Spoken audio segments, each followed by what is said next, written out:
So we've just wrapped up our Ski Technique Lab tour of 2020. We're super happy with it, all things considered, and even a few positive things that came out of the way we had to adapt the tour, obviously with the new rules.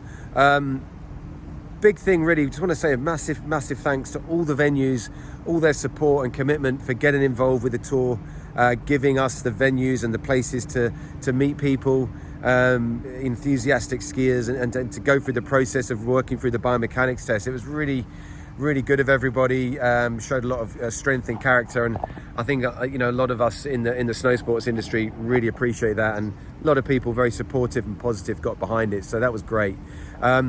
What was interesting, because of COVID, we adapted the tour for smaller numbers. So whereas we might get a room of say 30 people, we were doing much smaller groups, and because of that, it was much more like a sort of a personalized sort of private lesson for many people, and people really liked that. So that was a great part for us, which we're actually going to carry into next year by the sounds of it, as far as the feedback goes.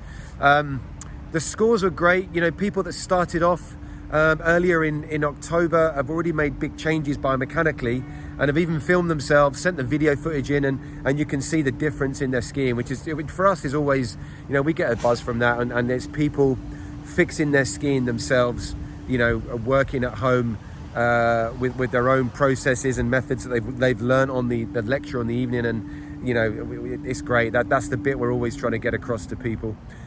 Some people have obviously prepped themselves up for their winter holiday, whenever that will be, but it's great. And even though we've had smaller numbers in the room, some of those posts, we're reaching over sort of 17,000 people on the Facebook of an individual event, so it's still it got people interested, which is obviously what we want.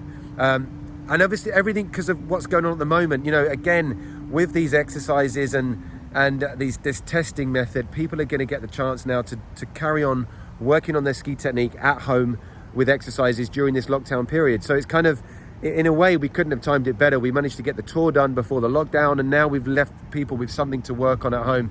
And obviously, if people didn't make the tour, they can read the reviews, they can look at what we were working on with people, and then that will still give people a chance to work on it. But from our side, thanks to all the venues, thanks obviously to Helly Hansen, to Voelkl, to Marco and Dalbelllo, everyone that's been supporting it, Knight Frank and Argentex. It's been really good to be able to get out there and meet people and give them something positive to think about and work on for this coming winter season. And to add to that, also, I want to say a massive thanks to In the Snow magazine, Don, Megan, and all the team there for getting behind this from a media point of view, and being an outlet where people can see what's going on. It's so important to have that support of the ski media.